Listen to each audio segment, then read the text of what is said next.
Masechet Baba Kama Daf Tzadik Vav, on commence le Hashem Daf Tzadik Amoud Bet, à 7 lignes d'en bas. Amar le Ravina le Ravashi. Ravina demande à Ravashi, Miamar Shmuel, est-ce que Shmuel a dit vraiment, Baalchov le Loker qui a le Shevach, le créancier quand il se fait payer, quand il vient encaisser les terrains de l'acheteur de son endetté, est-ce que le créancier doit lui rendre ce que lui l'acheteur a amélioré? Ve'amar Shmuel, pourtant Shmuel a dit autrement, il a dit Baalchov Govet HaShevach. Le créancier, il peut tout encaisser. Il prend le terrain avec tout ce que l'acheteur a amélioré sur le terrain qui lui était hypothéqué. Et donc ici, où la Gemara ne sait pas encore si c'était vraiment hypothéqué, mais en tout cas c'est un terrain qui appartenait à celui qui lui devait de l'argent. Le créancier, quand il prend le terrain, il le prend tel quel. Pourquoi il doit rendre ce que l'acheteur a amélioré? Nous avons une contradiction dans les paroles de Shmuel. Répond la Gemara. Amar le Lokash, kan beshevach hamagi al aktefaim, vekan beshevach she'en magi al aktefaim. Ça dépend si maintenant la récolte, donc ce que le terrain a amélioré, c'est la nouvelle récolte par exemple, elle a poussé tellement qu'elle n'a plus besoin de la terre, ça y est, elle est prête à récolter. Dans ce cas-là, le créancier doit rendre, il doit payer. Mais si la nouvelle récolte a besoin encore de la terre, ça s'appelle shevar she'en magi al aktefaim. C'est un shevar, c'est ce que la terre améliorée qui n'arrive pas à l'actefaim, aux épaules, ou peut-être ça veut dire à ramasser. En tout cas, quand la récolte, elle en est encore dans cet état encore, eh bien, le créancier, il peut prendre. Amar lui demande, comment tu réponds comme ça? Pourtant, tous les jours, on voit que Shmuel, il encaisse, afilu shevar, hamagal aktefaim. Il donne un créancier, même quand la récolte n'a plus besoin de la terre déjà, et qu'elle est prête à récolter, le créancier il les prend tel quel. Amar le Lokash, il lui répond baptisé comme ça, la réponse sera ha de masik bekeshiur arabe shavcha. Ça dépend combien le créancier il a prêté, combien d'argent il a prêté, combien l'autre il lui doit. Si maintenant il lui doit le prix du terrain avec la récolte, dans ce cas-là le créancier il prend tout. Ha de le masik be et la keshiur ara. Mais si il ne lui doit que le prix de la terre, dans ce cas-là, il ne pourra pas prendre le reste. Il ne pourra pas prendre la récolte. Donc, ce que Shmuel a dit, que le créancier doit rendre, il doit rendre la récolte, il s'agit d'un cas où il ne la mérite pas. Ça vaut plus que sa dette. Ce que Shmuel a dit, il prend tout, c'est dans le cas où la dette correspond au terrain avec la récolte. Donc, dans ce cas-là, il s'agit que le lové lui doit le prix de la terre avec la récolte. Et ici, il s'agit qu'il ne lui doit que le prix de la terre, du terrain, et donc, sans la récolte. Donc, c'est pour ça que le Baalchov, le créancier, doit rendre la récolte. Amarle, alors il a demandé, Amar, ce que tu dis, ça va d'après celui qui pense. Si l'acheteur avait de l'argent, en liquide, le matimissal avec le Baalchov. Il ne peut pas payer au créancier en argent en liquide en lui disant voilà, prends ton argent et laisse-moi le terrain. Si tu dis comme ça, Shapir, ça va, le créancier vient, il prend la récolte, il prend le terrain et l'autre, l'acheteur n'a rien à dire. Et là, le man de Amar, mais d'après celui qui dit, que si l'acheteur a de l'argent en liquide, matimissal avec le Baalchov, il peut retirer le Baalchov, le créancier, en lui disant prends de l'argent et laisse-moi le terrain. Si c'est comme ça, alors pourquoi quand ici, le créancier, il prend le terrain, on a dit, il lui rend en argent la récolte. Si maintenant ça dépasse la dette, il lui rend le reste en argent. Pourquoi il lui rend en argent? Pourquoi il lui rendrait pas en terrain? Si tu me dis que n'importe quand un acheteur peut rembourser en argent et retirer le créancier de sa terre, alors ici aussi, l'acheteur pourrait dire au créancier, si j'avais de l'argent, Hava, Mesalkinalach, je t'aurais retiré d'ici, Mikular, je t'aurais retiré complètement de toute la terre, de tout le terrain. Je te dis, prends l'argent et va-t'en. Hashta, maintenant, cependant que je ne peux pas te renvoyer en te donnant de l'argent, et que donc tu viens prendre maintenant le terrain pour encaisser ta dette, mais au moins ce que tu dois me rendre pour ce qui dépasse de la dette, de ma récolte, alors ça au moins rends-moi en terrain. Ça, je suis pas prêt à te payer je suis pas prêt à recevoir en argent. Je ne suis pas prêt à te vendre cela. Ça, tu dois me rendre en terrain. Havli griva de hara. Donne-moi donc une parcelle de terrain. Shiur shivrai. Selon ce que je mérite de ce que j'ai amélioré dans le terrain. Et donc, je te payerai en fait ce surplus. C'est-à-dire, si maintenant, le terrain, disons, il vaut 100. La récolte, elle vaut 20. Et la dette, elle fait 100. Alors maintenant, le créancier, il prend les 120 et il lui paye 20 en liquide. Pourquoi il paye 20 en liquide? L'autre pourrait lui dire, écoute, tu prends 90 du terrain et encore de la récolte et en tout, ça te fait les 100 et rends-moi 10 de terrain. Au lieu de me rendre 20 en liquide, rends-moi les 20 en question, 10 de terrain avec un peu de récolte. Amarle, il a répondu à Ramaskina de quoi il s'agit ici, il s'agit ici d'un terrain qui a vraiment été hypothéqué. De Amarle, piron et la misée. Ils avaient convenu clairement.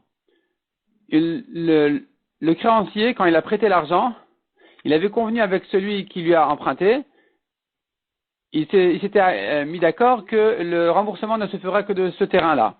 Dans ce cas-là, c'est sûr que l'acheteur ne peut pas le retirer en argent. Il sera obligé de lui rendre le terrain tel quel. Et donc, ici, le créancier peut prendre le terrain tel quel et payer à l'acheteur le surplus en argent. Amarava. Gazal vishbiach. Il a volé et il a amélioré. Umachar. Et il a vendu. Donc, le voleur a amélioré et il a vendu ensuite. Ou bien, Gazal vishbiach veorish. Il a volé, il a amélioré et il est mort, donc ses héritiers ont pris le terrain. Mashishbiach machar mashishbiach orish. Ce qu'il a amélioré, il a vendu. Ce qu'il a amélioré, il a donné en héritage. C'est-à-dire maintenant que, d'après ce qu'on a vu selon Rabbi Shimon, eh bien, le propriétaire, quand il récupère son vol, il devra donner une participation à son voleur, ici à l'acheteur de son voleur ou à l'héritier de son voleur. C'est-à-dire que puisque le voleur a amélioré, alors son acheteur aussi ou son héritier aussi a des droits sur ça, et donc il devra lui payer en partie, comme on avait dit, 50, 30, 25%. Il devra lui donner un certain pourcentage. Et ça, ce droit-là, il passe à l'acheteur, il passe aussi à l'héritier. Baïrava. Ishbiach lokeach maou. Si c'est l'acheteur lui-même qui a amélioré et pas le voleur, qu'est-ce qu'on dira ici?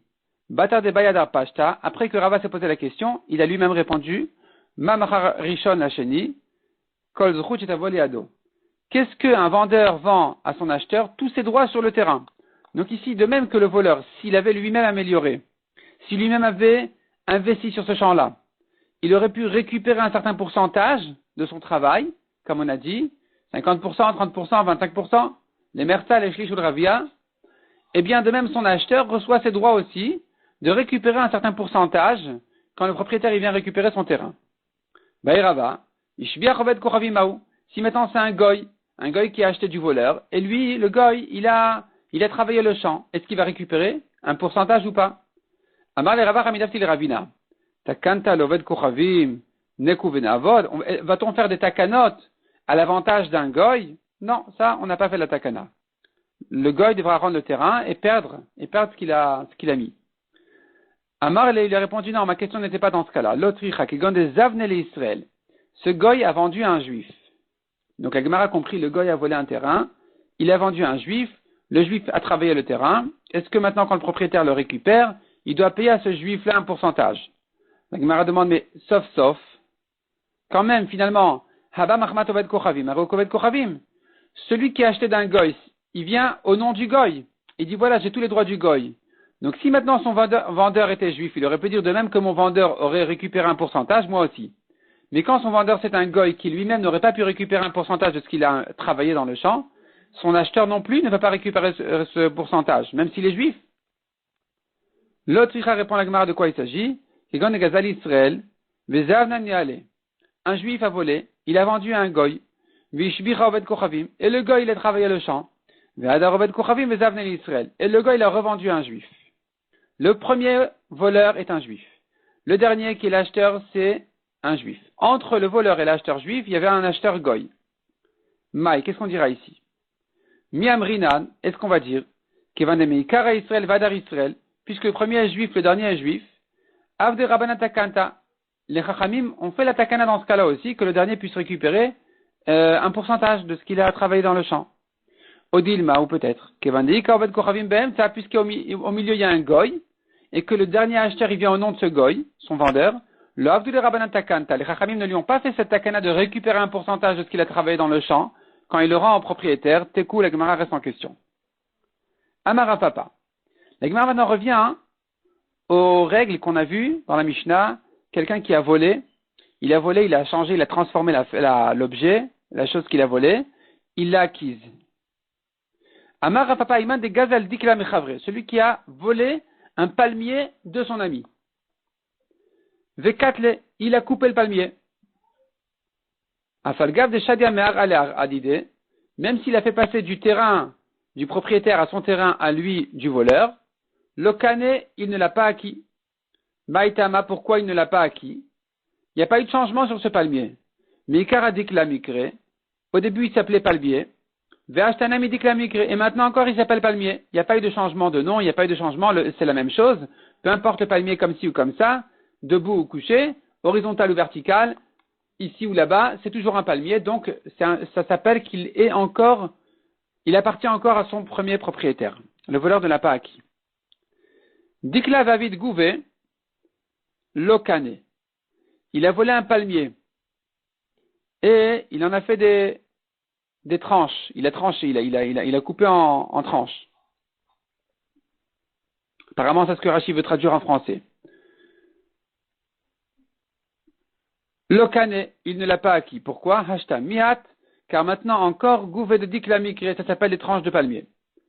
Gouvé Vavdinu Kshure, s'il avait volé des tranches de palmier, et, bon, c'est pas des tranches fines comme des tranches de pain, c'est des morceaux.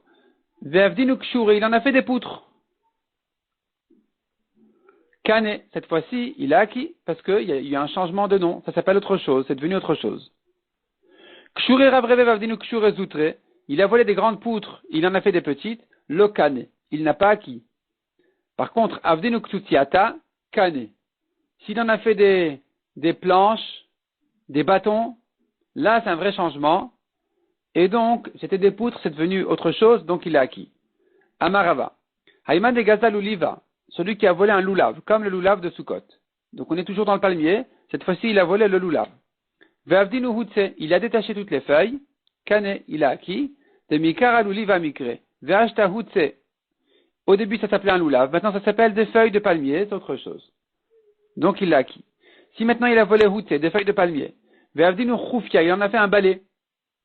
Kane, il a acquis, pourquoi? Parce qu'il y a eu à nouveau un changement. Meikara hutse, ve'ashta chufia. Au début ça s'appelait des feuilles de palmier, maintenant ça s'appelle un balai, c'est autre chose. Un balai pour balayer, c'est comme ça qu'il balayait à l'époque. Chufia, ve'avde sharshura.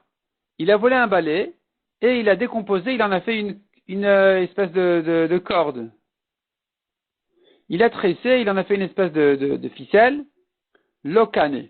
Il n'a pas acquis cette fois-ci. Maïtama, pourquoi? De'adar satar leva ve'chufia.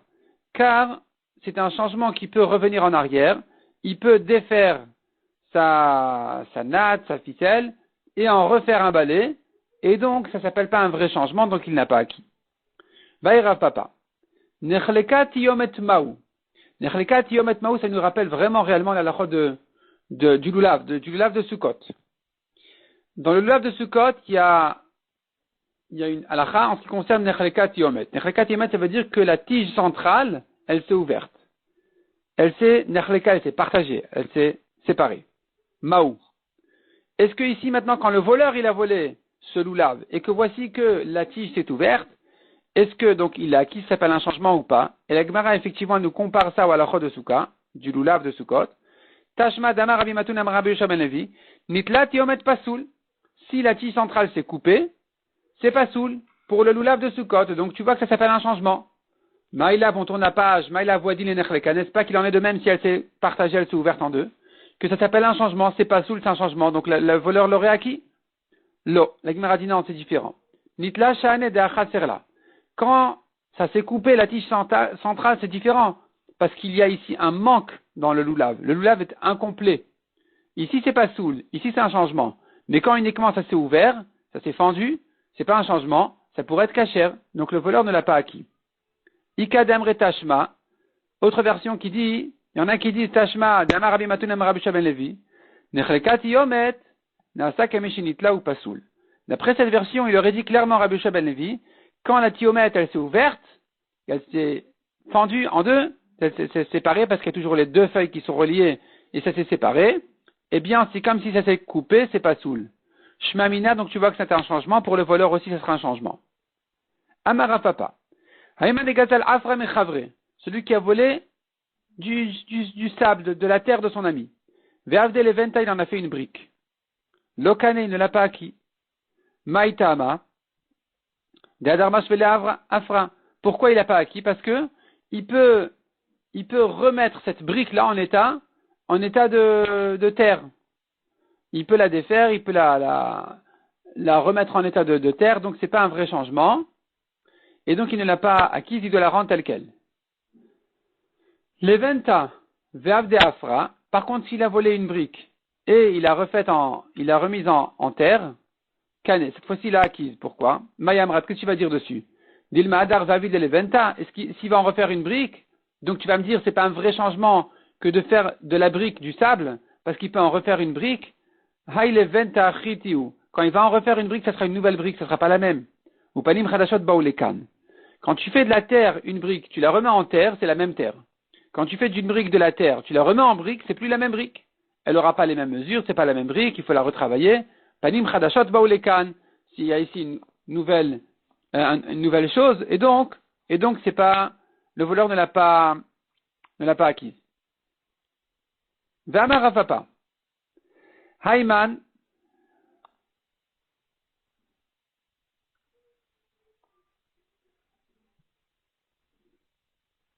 Pardon, dans ce cas-là, le voleur l'a eu acquise. Pourquoi je reprends? Il a volé une brique, il l'a mise en terre. Dorénavant, c'est une nouvelle chose, ça ne pourra pas redevenir la même brique, donc c'est lui acquis. V'amar Rav Papa. Hayman de Gazal Nasra Mechavre. Celui qui a volé un lingot d'argent de son ami. David Zouzé, il en a fait des pièces de monnaie.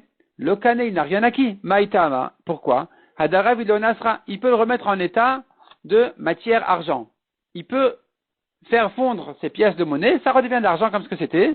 Peu importe dans ce cas-là les mesures, c'est pas intéressant. Et donc, c'est pas comme une brique où tu fais attention exactement à la mesure, à la taille, la hauteur, la largeur, la longueur. Ici, c'est un morceau d'argent, peu importe comme ci ou comme ça revient au même, donc il ne l'a pas acquis. Par contre, Zouzé Vavdinu Nasra, Kane. Il a volé des pièces de monnaie, il les a fait fondre, il a obtenu donc maintenant un morceau d'argent, il a acquis. Mayamrat, qu'est-ce que tu vas dire ici? Hadaravilo Zouzé, il peut en refaire des pièces de monnaie, donc ça s'appelle pas un vrai changement. On dit non, c'est un vrai changement parce que s'il en refait de nouvelles pièces, Panim Chadashot Baolekan, c'est une nouvelle chose qui arrive ici, c'est pas les premières pièces, ce sont des nouvelles.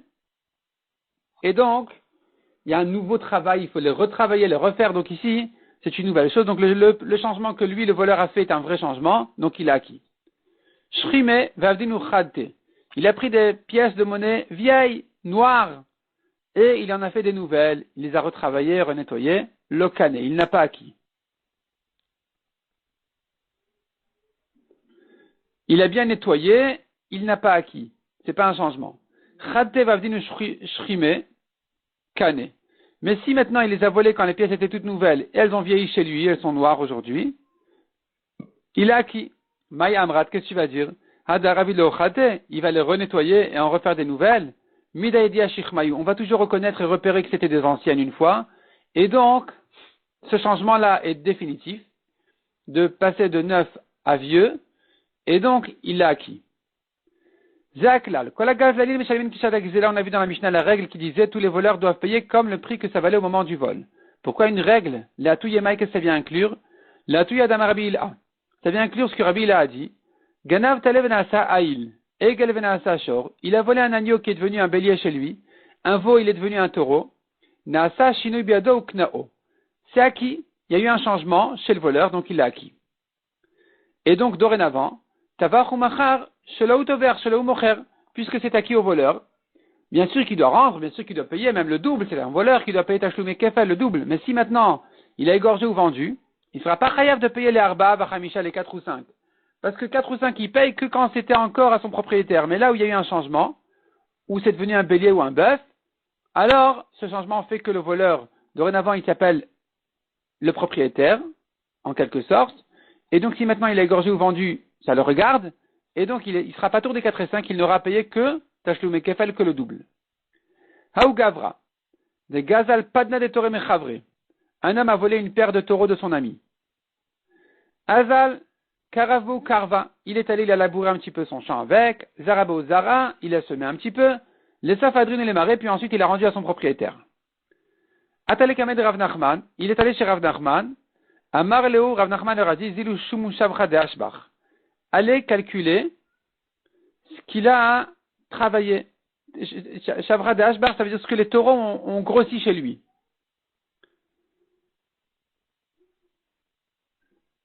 Et il faudra donc lui rendre tout ce qu'il a fait grossir les taureaux. Amar le Rava. Rava a objecté, Rav Nachman. Rava lui a dit, Toré Ashbach, Aralo Ashbach, est-ce que les taureaux ont grossi et la terre n'a pas amélioré grâce à eux? C'est-à-dire, pourquoi tu donnes au voleur tout ce que le taureau a grossi chez lui, alors qu'il en a profité? Amar, Rav Nachman a répondu, Mikamin Anishaimu Koulé, est-ce que je voulais dire de tout lui payer, tout ce que le taureau a grossi? Palga Keamina, que la moitié. Il prendra la moitié parce qu'il en a profité aussi. Amar, le Rava lui a demandé, sauf Gzelaou. Mais finalement, c'est du vol. Ce voleur-là, ici, il s'agit d'un cas de vol. Vekahadra Beena. Or, ça, il le rend tel quel. Detnan, comme on a vu, c'est-à-dire, il devrait rendre le taureau tel qu'il valait au moment du vol. Et, comme on a vu dans la Mishnah, il faut payer comme au moment du vol. Pourquoi donc ici, quand les taureaux ont grossi chez le voleur, ils ne récupèrent que la moitié de ce qu'ils ont grossi? Ils devraient récupérer tout ce que ça a grossi. Donc, Rava avait un problème ici. Récupérer tout, c'est pas possible parce que lui-même en a profité, il a travaillé son champ avec. Ne pas récupérer du tout ce que le taureau a grossi, c'est pas possible non plus. Il doit récupérer parce qu'on a vu qu'il ne paye que ce que le taureau valait au moment du vol. Donc comment on va juger ici? Pourquoi tu dis de payer la moitié? Amale, Rav Nachman lui a répondu. Rav Nachman a dit à Rava, Lo amin alach. Est-ce que je ne t'ai pas dit qu'il y a tivna bedina, quand je juge, le temalimidi, ne te mêle pas, ne me dis rien.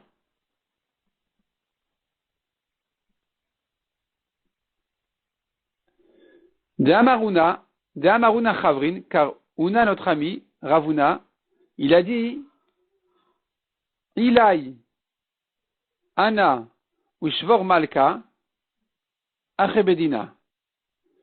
Ravuna a dit, Ilai, c'est Ravilai, Ana, moi-même Rav Nachman, Ushvor Malka, c'est Shmuel, nous sommes des frères en dîner mamonote. On est des grands juges, je suis égal, donc il m'a égalisé à Shmuel. Non, pardon, j'ai mal lu. Damauna Chavrin Alay. Una, notre ami, a dit sur moi. Deana Ushvormalka, que moi et Shmuel. Achebedina, nous sommes des frères en jugement, donc je suis aussi important que Shmuel. Donc ne m'objecte pas comme ça. Hay Inish Gazana Tikaou. Ce voleur-là, c'est un ancien voleur, il a déjà des gros dossiers. Ou Beina Deknes, je lui fais un knas. En principe, tu as raison. Il ne devrait pas ajouter sur la valeur du taureau au moment du vol. Le taureau maintenant qui a grossi, le voleur aurait dû tout récupérer, tout ce que le taureau a grossi. Mais je lui ai fait un knas de ne récupérer que la moitié parce que c'est un ancien voleur. Mishnah suivante. Gazal Behema Vizkina. Il a volé une Behema, elle a vieilli. Avadim Vizkinu, des esclaves, ils ont vieilli. Mais Shalem Kishat Akzela, il paye comme au moment du vol. Jeune. Rabbi Meir Omer, Be'avadim Omer lo reshalcha lefanecha. Rabbi Meir dit en ce qui concerne les esclaves, il peut les rendre tels quels. Il les a volés à 25 ans, il les rend à 95 ans, 70 ans plus tard. Eh bien, il peut lui dire, voilà, je regrette vraiment, je t'ai volé tes esclaves, je te les rends. Prends-les, occupe-toi d'eux, fais attention à eux. Et l'autre, il lui dit, mais qu'est-ce qu'ils valent aujourd'hui? Qu'est-ce que je peux C'est ça ce que tu me rends. Il lui dit, voilà, Aresh al Khalefanecha, récupère ce qui t'appartient, c'est bien à toi, ils sont à toi. Ici, puisque les esclaves sont comme des terrains, ils ont été comparés dans les psukim au terrain, donc il peut les rendre tels quels comme un terrain. Par contre, pour la BMA, il doit payer. Il doit payer comme ce qu'elle valait quand elle était jeune. Gazal Matbea Venisdak, il a volé une pièce de monnaie. Elle s'est fendue. Elle s'est abîmée, on voit qu'elle s'est abîmée. Perot virkivu, des fruits, ils ont pourri. Yain verchmit, du vin, il a tourné. Meshalem kishat akzela, il paye ce que ça valait quand il a volé. Matbea Veniftal, s'il a volé maintenant une pièce de monnaie et c'est fini, la pièce de monnaie ne tourne plus aujourd'hui. On ne peut plus l'utiliser. Elle a perdu sa valeur. Trouma Venitmet, il a volé de la trouma qui est devenue tamée.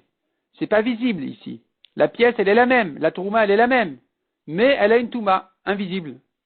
Chametz, va vers la Pessah. Il a volé du Chametz avant Pessah, il le rend après Pessah. Il n'y a rien à faire avec. Mais tu ne vois pas que ça s'est abîmé. Bema, Venit Avda Ba'avera. Ou bien, il a volé une Bema, et une Avera a été faite avec cette Bema, on a rendu cette Bema pasoul comme Korban. Ou bien elle est devenue psoula au misbéach parce qu'elle a un défaut petit qui n'est pas réellement visible, pas important. Mais ça le rend pasoul quand même. Ou bien cette bémala et chayav skila, le bedin va la tuer. Omer le rechel khalefanecha. Le voleur dans tous ces cas-là où finalement la bête n'a pas perdu de sa valeur à l'œil, elle n'a perdu de sa valeur que halachiquement, ou n'importe quelle autre chose qui a perdu de sa valeur que halachiquement, comme la troumat mea, comme le chametz après Pessah, etc. Dans tous ces cas-là, le voleur peut lui rendre tel quel, lui dit voilà, récupère ce qui t'appartient, ça, c'est à toi. Amara papa. Quand la Mishnah a parlé d'une béma qui a vieilli, il ne s'agit pas réellement uniquement du cas où elle a vieilli. Elle a fait nous karcha, même si elle a maigri, il la rend tel quel. Demande la Gemara ve'ananizkinatnan. Dans la Mishnah, on a bien dit, elle a vieilli, donc pourquoi tu me dis, il en est de même si elle a maigri? Répond la Gemara, Karcha kegonizkina.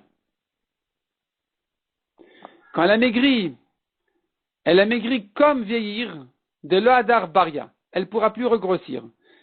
Si elle a maigri et que maintenant c'est fini, c'est irrécupérable, ça sera comparé au cas où elle a vieilli, où la Mishnah a dit qu'il devra payer comme au moment du vol, comme une jeune BMA ou une grosse BMA, et pas comme aujourd'hui. Il ne peut pas la rendre telle quelle. Mais si elle a maigri, mais elle pourra regrossir, il pourra la rendre telle quelle. Amar le Mark Shisha Berid Ravriz al Ravashi. Il a demandé Mark Shisha Ravashi. On dit au nom de Rabbi Yochanan ainsi, Afilu ganav talev venasa ail. Egel venasa shor. Il a volé un agneau, il est devenu un bélier. Un veau, c'est devenu un gros bœuf. Nasa shinubiado. Ou knao. Ça s'appelle un changement entre les mains du voleur, donc il l'a acquis. Et puisque c'est acquis au voleur, comme on a vu en haut, s'il a égorgé ou vendu, c'est à lui qu'il a égorgé, et c'est à lui ce qu'il a vendu. Donc il ne sera pas chayav des 4 et 5. Donc c'est un changement. À Marley, il lui a dit, Lavamine alach, n'est-ce pas que je t'ai dit, le Tachlif Gavré n'inverse pas les noms des Chachamim, Aou Mishme de Rabbi Il Aitmar. Ça a été ramené au nom de Rabbi Il A.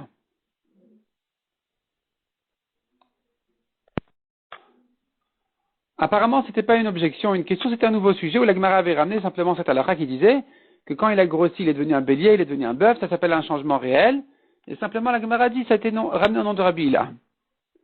Rabbi Meir Omer Be'avadim Omer le Reshel Khalefanecha, selon Rabbi Meir, pour des esclaves qui ont vieilli, il les rend tels quels. Amarav Chanina Barav Dimi Amarav. Halakha qui Rabbi Meir. L'halakha est comme Rabbi Meir qui peut rendre les esclaves tels quels. La Gemara s'étonne. Verav Shavik Rabanan Vavid qui Rabbi Meir. Rav il laisse les Chachamim, il tranche l'halakha comme Rabbi Meir. Halakha qui Rabim, comme les Chachamim, elle devrait être. Amre, on répond, Mishum de Braïta Ipratania. Parce que dans la Braïta, on a une version inverse de la Mishnah, où dans la Braïta, c'est les Chachamim qui ont dit que des esclaves, il les rend tels quels. Demande à Gemara, mais alors, Verav Shavik Matnitin David ke Braïta, donc Rav finalement il laisse notre Mishnah et il tranche la halakha comme la Braïta. Répond la Gemara, Rav Matnitin Nami Pratane. Rav, on lui avait enseigné notre Mishnah aussi, il avait appris à l'inverse. Que selon Rabbi Meir, il doit payer les esclaves comme quand ils étaient jeunes, selon les Chachamim, il les rend tels quels. Puisque c'était ça la version de Rav dans la Mishnah, donc il a tranché comme les Chachamim de sa version à lui, qui vont comme la Braïta, qui rend les esclaves tels quels, et pas comme Rabbi Meir de notre version, et pas, en fait, ce qui correspond à Rabbi Meir de notre version à nous, qui rend les esclaves tels quels, et pas comme ce que nous on pense dans notre version de notre Mishnah que c'est que Rabbi Meir qui l'a dit. Pour lui, c'était les Chachamim. Demande à Gemara, Maïta de Rav de Afich Matetin Mekame Braïta, des Braïta. Pourquoi est-ce que Rav inverse sa Mishnah auprès de la Braïta? Mekame de Braïta. C'est-à-dire, Rav a vu la Braïta et donc il a dû inverser la Mishnah. Pourquoi Rav tient que la version de la Braïta c'est la bonne? Et donc il corrige la Mishnah. Au contraire, Adrabane pour les Braïta, mais quand même Adnitin, il devrait corriger la Braïta pour l'aligner avec notre Mishnah, pour l'arranger avec la Mishnah. Et donc dire que selon Rabbi Meir, il rend les esclaves tels quels, et pas selon les Chachamim. Amran dit Rav Nami Matnitin Ipra Atne.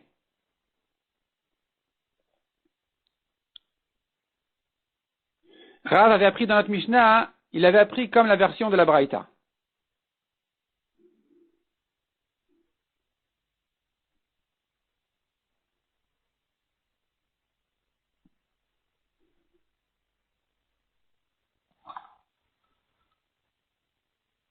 C'est-à-dire que la Gemara avait compris au début que Rav enseignait la Mishnah comme la Braïta. Sur ça, la Gemara demandait pourquoi il a corrigé la Mishnah pour l'arranger avec la Braïta. Il aurait dû corriger la Braïta. Et sur ça, la Gemara avait répondu que c'est Rav, il avait appris comme ça dans la Mishnah déjà. Donc je reprends.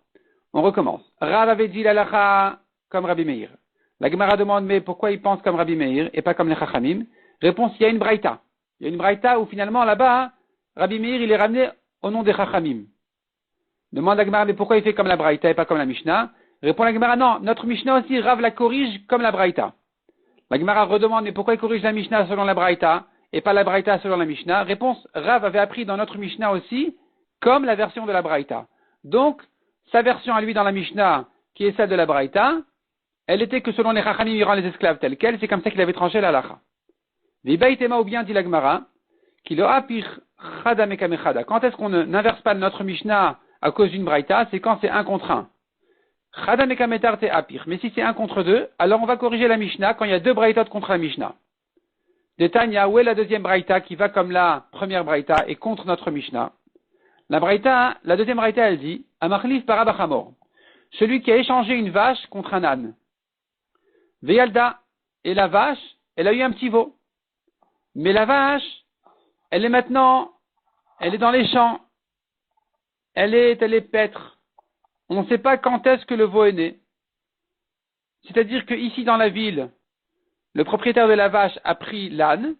À l'instant où il a pris l'âne, la vache appartient dorénavant au premier propriétaire de l'âne. C'est un échange. On ne sait pas si à ce moment-là, le veau était déjà né ou pas encore. De même, quelqu'un vend sa servante. Et elle a accouché. Maintenant, elle est à l'hôpital. On ne sait pas quand elle a accouché, avant la vente ou après la vente. Zomer Birshuti Alda, Ve'ala Shotek. Lui, il dit, elle était déjà à moi. Elle était chez moi quand elle a accouché. Et l'autre, il se tait. Zachaba. Celui qui est certain de ce qu'il dit, eh bien, c'est lui qui l'a mérité. C'est lui qui prend le petit. Parce que quand tu as un qui est certain et l'autre qui ne sait pas, celui qui est certain, il prend. Zeomer en Yoda ve Zeomer en Yoda achloku. Les deux, ils disent, je ne sais pas, mais je ne peux pas savoir, j'en sais rien. Quand est-ce qu'il est né? On se partage. Zeomer Birshuti ve Zeomer Birshuti. Les deux, ils disent, mais non, c'était chez moi. Le vendeur, il dit, mais c'était encore chez moi. L'acheteur, il dit, c'était déjà chez moi. Yishava mocher chez Birshuto Yalda. Le vendeur jure qu'elle était encore chez lui quand elle a accouché. Car tous ceux qui jurent dans la Torah, ils jurent pour être patour. Pas, ils jurent pour encaisser. Ils jurent, ils sont patour. Donc ici aussi, le premier propriétaire, il jure et il garde le bébé. Il garde le petit veau. Selon Rabbi Meir. Les Chachamim, ils disent, En ishbainu alavadim ve'ala karkaot. Les Chachamim, ils disent, on ne jure ni sur les esclaves, ni sur les terrains.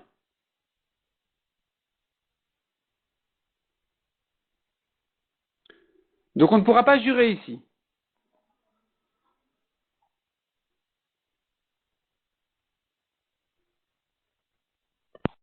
Donc tu vois de là que les esclaves sont comparés à sont comme des terrains. On ne jure pas sur les esclaves de même qu'on ne jure pas sur les terrains. Et ça c'est l'avis des Chachamim. Donc tu as une deuxième raïta qui va ramener au nom des Chachamim qu'un esclave est comme un terrain. Donc il faudra inverser la Mishnah et dire que ce sont les Chachamim qui ont dit que les esclaves sont comme des terrains et qui peut les rendre vieux tels quels, de même qu'il en est pour un terrain. Alors que pour Rabbi Meir, les esclaves ne sont pas comme des terrains, de même qu'on jure sur des esclaves, eh bien, c'est pas comme des terrains, donc il faudra les évaluer comme ce qu'ils valaient au moment où ils ont été volés, et pas comme un terrain qui est rendu tel quel. La Gemara demande, bon d'accord, ça va.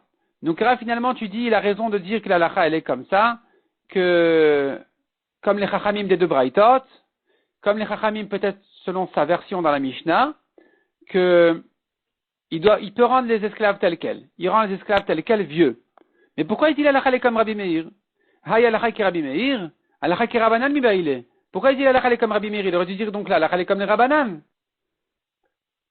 Répond la Gemara, Arike Amar. Rav, quand il a dit la halakha ki Rabbi Meir, il voulait dire les maïde afritu vetnitu halakha ki Rabbi Meir. D'après votre version inversée, selon ce que vous inversez, vous enseignez que Rabbi Meir serait celui qui a dit de rendre les esclaves tels quels, eh bien, la halakha, elle sera comme Rabbi Meir, effectivement.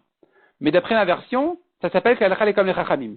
Donc, que tu dises chachamim ou que tu dises Rabbi Meir, la halakha est claire, les esclaves sont comme des terrains, s'ils ont vieilli, le voleur les rend tels qu'ils sont aujourd'hui.